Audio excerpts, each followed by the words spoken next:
এটা আমি মেনে নিতে পারছি না আমাদের ছাত্রদের জন্য।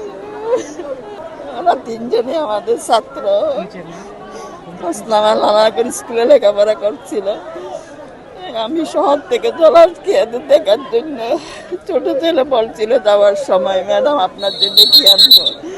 আমি বলছি যে আমার কিচ্ছু লাগবে না, তোরা ভালো থাকিস। আমি সেটা মেনে নিতে পারছি না। যদি এসিতে মারা যেত, এসির থেকে যারা বের করছে এরা তো মারা যায় নাই, সেটা দেখেন আপনারা বিচার করে। এসি সবার বাসায় আছে না, এসি সবার বাসায় আছে, গাড়িতে আছে। কোনোদিন তো শুনি না যে এসির থেকে নষ্ট হয়। আমার মনে হয় আর এটা রহস্যজনক মৃত্যু ভাই। বিবাহর কেনাকাটা শেষ করার পরে ওর মাকে কল দিয়েছে। কল দেওয়ার পরে পর থেকে রাশেদ ভাই যখন অসুস্থ লাগার পরে ওকে যখন ক্লিনিকে নিয়ে যাচ্ছে, এরপর থেকে ওরা 4 জনের কল একসাথে বন্ধ হয়ে গেছে। আজকে বুধবার প্রায় 1 সপ্তাহ মতো হয়ে গেছে ওর মাকে কেউ যখন কল করছে না, এনামকে বারবার জিজ্ঞাসা করে এনাম ওরা কল করছে কেন।